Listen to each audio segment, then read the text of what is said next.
Welcome to In the Desert of Set, a pagan and occult website by G.B. Marion.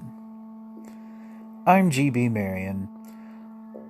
I write about life as a polytheist in contemporary times with random, long-winded detours into ancient history, classic horror movies, and all kinds of other fun stuff. Won't you join me for today's adventure?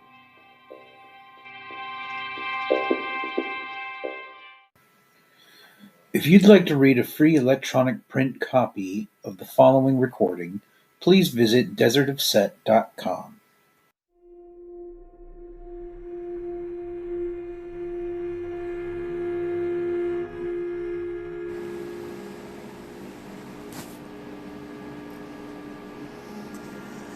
Get right with Godzilla.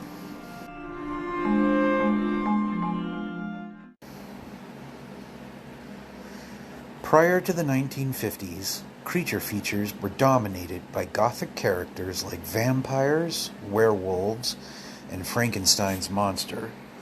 This all changed after the bombings of Hiroshima and Nagasaki. At the height of the Cold War, Count Dracula and the Wolfman just didn't seem that frightening anymore. Now people were worried about the effects of atomic radiation. Would it cause terrible mutations to plague the Earth, like in 1954's Them? Would it awaken prehistoric monsters and drive them to seek revenge, like in 1953's The Beast from 20,000 Fathoms? Would it attract the attention of aliens who could easily conquer or even destroy us, like in 1951's The Thing from Another World? This was the age of the atomic horrors, when people wrestled with the dark side of science. In many of these films, the horrific events result from unethical scientists who overstep the boundaries between mortals and the gods. By upsetting the cosmic balance in this way, these anti-heroes enable the Chaos Serpent to wreak havoc upon the Earth in any number of forms. They are, in fact, the direct progeny of Dr. Victor Frankenstein, who had a much easier time adapting to the atomic era than either of his more supernatural colleagues. The tropes of the mad science subgenre came into much clearer focus during the aftermath of World War II. It was absolutely horrible that the United States dropped not one, but 2 atomic bombs on Japan during the war. But lest we forget, the Japanese committed some truly ghoulish atrocities as well. Kamikaze suicide flights, the attacks on Pearl Harbor, Malaya, Singapore, and Hong Kong, the systematic extermination of 30 million Filipinos, Malays, Vietnamese, Cambodians, Indonesians, and Burmese, the Nanking, Manila, and Kalagong massacres of civilians, the use of chemical weapons, biological warfare, and human experimentation on civilians and prisoners of war. The list goes on and on. The atrocities of Imperial Japan rival those of Nazi Germany, and for better or worse, the A-bomb was the only thing that stopped them. And though Japan and the United States have been peaceful allies ever since, Japan continues to be haunted by the experience of being bombed with nuclear weapons. When the U.S. started testing hydrogen bombs on the Marshall Islands during the 1950s, a Japanese fishing boat called the Lucky Dragon 5 was accidentally exposed to fallout from one of the exploded bombs. The entire crew was contaminated and suffered nausea, headaches, and bleeding gums. The chief radio operator, Akichi Kubayama, died in terrible agony and pain, praying that he would be the last victim of such terrible weaponry. Next thing anyone knew, the whole country of Japan was plunged into a panic, and that's when the guys at Toho Studios decided to make a film about nuclear chaos as a living thing. Pulling together the creative team of director Ishiro Honda and special effects wizard Eiji Tsuburaya, it wasn't long before Japanese movie screens were showcasing everyone's favorite Iguanodon Stegosaurus Tyrannosaurus hybrid, the one and only Godzilla, or as he is known in Japan, Gojira. The original Godzilla, released in 1954, begins with a recreation of the Lucky Dragon 5 incident, wherein the crew of a Japanese fishing boat notice that the ocean is glowing around them. Something roars from beneath the surface of the water, and the boat burns and sinks. A few of the men survive, but by the time the Japanese Coast Guard rescues them, the survivors are all suffering from radiation sickness. Not long after that, a fishing village on Odo Island is destroyed during a storm. A scientist named Kohei Yamane, played by Takashi Shimura, leads a detailed investigation of the island, only to learn that it's experiencing nuclear fallout. All the wells are poisoned, and the place is riddled with giant radioactive footprints. Then Godzilla shows up, and everyone gets a real good look at him. Lucky for them, Big G is just going for a walk, not seeking to cause any trouble, and he soon returns to the sea. Dr. Yamane and his team then return to Japan and report what they found to the government, which promptly divides itself between those who think the story should be kept under wraps, and who are mostly men, and those who think they should be warning everybody in the country about what's really happening, and who are mostly women. Now, Dr. Yamane has a lovely daughter named Emiko, played by Momoko Kochi, and she is caught in a tragic love triangle. She's engaged to marry a scientist named Dr. Daisuke Serizawa, played by Akihiko Hirata, who is a World War II veteran. He was injured in the war, now wears an eye patch, and seems to be alienated from everyone else around him. Unfortunately for Dr. Serizawa, Emiko has fallen in love with another dude named Hideto Ogata, played by Akira Takarada, a salvage ship captain who's involved in the investigation of Godzilla. But before Emiko can break off their engagement, Serizawa shows her why he's become so alienated from everybody. He takes her to the basement of his house and shows her a new invention he's been working on.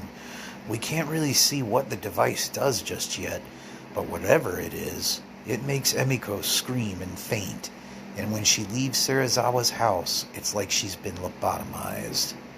Meanwhile, the government begs Dr. Yamane for a way to kill Godzilla, but as Yamane himself points out, the creature has absorbed all of that fallout from those H-bomb tests at the Marshall Islands.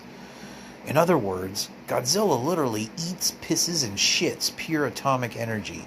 So just how the fuck is anyone supposed to kill the big guy? Furthermore, Dr. Yamane does not want Godzilla to die, but thinks the creature should be contained and studied instead.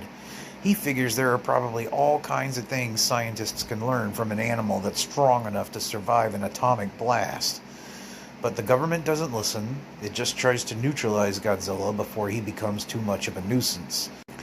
This only pisses the monster off, of course, and Big G eventually hits the city of Tokyo for a night on the town. When Godzilla attacks Tokyo for the first time, there is absolutely nothing humorous or cheesy about it. We see men being set on fire and screaming for the mercy of death. We see a mother holding her children and crying, "We'll be with your daddy in heaven very soon now." We see news anchors offering their lives to keep reporting on Godzilla for any listeners who are still trying to escape the city.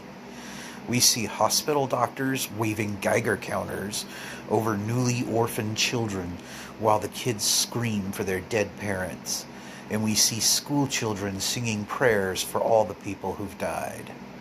These scenes are made even more disturbing by the fact that they weren't just dreamed up by a storyboard artist. They're based on real events Ishiro Honda personally witnessed during the aftermaths of Hiroshima and Nagasaki. So in a way, the 1954 Godzilla isn't just a science fiction or horror film. It's practically a documentary. Some have argued that Godzilla is a work of anti-American propaganda.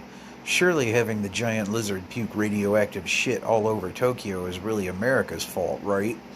But it seems to me that Big G is actually a self-critical symbol of Japanese ultraviolence turned against itself.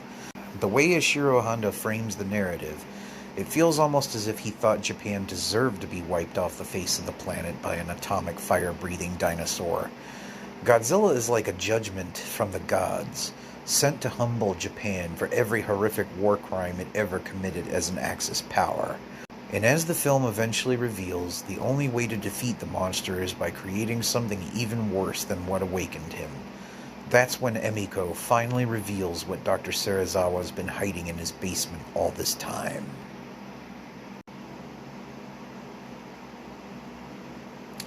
Serizawa fought on the wrong side of an immoral war. He has directly experienced true evil more than any other character in the entire film. Perhaps he has even committed a few wartime atrocities of his own. Horrified by what he probably saw and did during the war, he is now a devout pacifist. Yet he has invented something called the oxygen destroyer, completely by accident. This device somehow removes all oxygen from the body, instantly skeletonizing its victims, and after witnessing the Holocaust in Tokyo, Emiko and Ogata try to convince Serizawa to use this new weapon against the beast. But Serizawa refuses. He's terrified that if his oxygen destroyer is ever discovered, corrupt political forces from around the world will conspire to use it as a new weapon of war. What if they somehow coerce or trick him into creating more of these hellish devices? And if nuclear weapons have given us Godzilla, what terrible thing will the oxygen destroyer bring in its wake? That's when Ogata says the most chilling line in the entire movie. He admits that Serizawa's fear might become a reality, and then he points out that Godzilla is reality. Serizawa agrees to use the oxygen destroyer, but he destroys all of his research first to prevent anyone from ever building another one. Then he is joined by Emiko, Ogata, Yamane, and the entire Japanese Navy out at sea. They find where Godzilla is currently located, and Ogata and Serizawa descend together to the ocean floor. There they find Godzilla resting, at peace with himself and his surroundings. This is the most disturbing part of the film for me personally, because it reminds us that Godzilla is just an animal, another innocent victim of World War II. After Ogata returns to the surface, Serizawa activates the oxygen destroyer. Then he decides to stay with Godzilla. He gives his life to take the secret of his invention to the grave, but I sense he also thinks it would be unjust for Godzilla to die alone. When Godzilla and Serizawa are skeletonized together, it never fails to make me weep profusely. Godzilla is like Set in his role as the slayer of Osiris. He's this frightening, destructive force that's been pushed too far and which has finally gone berserk. But Serizawa is like Set as the champion of Ra. He is capable of causing great destruction, yet he's a good guy who wants to protect civilization from chaos. In dying together during their first and only meeting, these two versions of Set come together as one. Normally in this kind of movie, it's a good thing when someone figures out a way to defeat the monster. But here the creature's death is treated as a tragedy and a potential starting point for even more violence and horror to come. Ishiro Honda's Godzilla was so tremendously successful in Japan that an American film company called Jewel Enterprises bought the international rights for the movie in 1956. Then they adapted the film for an English-speaking audience, and this went far beyond just dubbing the film with American voice actors. Due to the sizable rift between the American and Japanese styles of storytelling, Jewel totally restructured Godzilla to make it more accessible to the average American moviegoer. They filmed entirely new scenes with Raymond Burr, who played a new character named Steve Martin, not to be confused with the comedian. This character was then edited into the film along with some Japanese-American actor doubles, and he was made a news reporter so he would have an excellent excuse for asking so many questions of the Japanese characters. This would give American audiences a character with whom they could identify, and to whom important plot elements could be explained. Truth be told, Most Americans would never have seen Godzilla if Jewel Enterprises hadn't retooled the film for its own purposes in this way. In 1956, World War II was still fresh on everyone's minds, and Americans were still racist as fuck against Japanese people. While the original Toho film isn't anti-American at all, the folks at Jewel worried that some viewers might interpret it that way. They wanted the audience to identify with the Japanese characters as much as possible, not react to them with hostility. Plus, adding Raymond Burr to the mix does absolutely nothing to brighten or cheapen the sequence in which Godzilla destroys Tokyo. The entire segment is still just as dark and depressing as it is in the Japanese cut. If it hadn't been for Jewel's repackaging of the film, no one outside of Japan would even know about Godzilla today. It's definitely not above criticism, and it's certainly inferior to the original Japanese cut. But Jewel's Godzilla King of the Monsters, which is the American title, still deserves some respect for what it's given us. Besides, you're missing out on the full Godzilla experience if you only watch one version of the film or the other. At the end of Godzilla, Dr. Yamane predicts that if people don't end the nuclear arms race, another Godzilla might eventually appear to punish the world again. He was proven correct less than a year later when the much less impressive Godzilla Raids Again was released in 1955. Since then, Godzilla has appeared in over 30 different films. One of my personal favorites is Ghidorah, the three-headed monster from 1964, which is when Godzilla becomes a defender of the Earth rather than its potential destroyer. A three-headed space dragon named King Ghidorah shows up and starts burning everything to the ground with his yellow lightning breath. Then Mothra, a giant caterpillar goddess, appears and tries to get Godzilla and Rodan, a giant pterosaur, to help her kick Ghidorah's ass.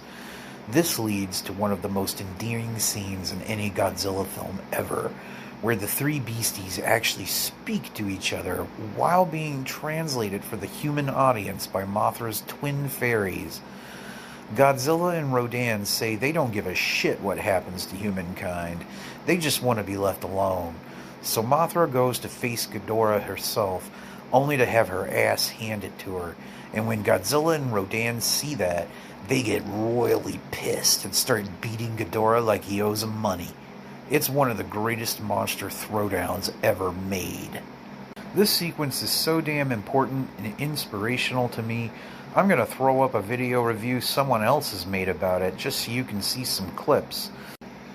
Check out Michael D's review of Ghidorah the Three-Headed Monster in his episode of Depression and Anti-Bullying Awareness, which I include in the link that is provided with this podcast. Godzilla's evolution from apocalyptic monster to child-friendly superhero is a fascinating discussion in and of itself. Recall that in the original 1954 film, Big G is a lot like Set as the slayer of Osiris. The story goes that once his rivalry with Osiris was resolved, Set was reined in by the rest of the gods to save them from Apep, the Chaos Serpent. In much the same way, Godzilla starts out in the first movie as an innocent freak of nature who goes apeshit and almost nukes the entire planet. Then, in Ghidorah, the world realizes it needs Godzilla to defend us from even worse monsters that just want to eat our planet. Ghidorah is really just Apep with wings, feet, and 2 extra heads. So whenever I watch Godzilla put the smackdown on him, I always feel like I'm watching some kind of Setian miracle play, with Godzilla and Rodan as a combative Set and Horus, respectively, and with Mothra as Thoth the Mediator. Since Godzilla's rise to fame, Hollywood has tried adapting him for American audiences a number of times. In 1998, Dean Devlin and Roland Emmerich produced that terrible remake starring Matthew Broderick. It's odd that they even chose to name the film Godzilla, considering that it's actually a remake, or perhaps a parody, of The Beast from 20,000 Fathoms. Any hard-boiled Godzilla fan will tell you the 1998 film stinks and should be ignored at all costs. But in 2014, director Gareth Edwards tried adapting Big G for the West once again. And while audience reactions have been very mixed, I was quite pleased with the result myself. It is surprisingly not a remake of the 1954 original, but more of an homage to all the sequels that make Godzilla the hero. Michael Dougherty's 2019 follow-up, Godzilla King of the Monsters, named after the Raymond Burr re-edit from 1956, was even better in my opinion, since it's more or less a remake of Ghidorah the Three-Headed Monster, complete with Mothra and Rodan teaming up with Godzilla. There's even a scene that pays homage to the Oxygen Destroyer sequence from 1954, and it makes me cry like a baby whenever I see it. These newer Godzilla flicks might not be to everyone's liking, but I wholeheartedly approve, and I can't wait to see more of them.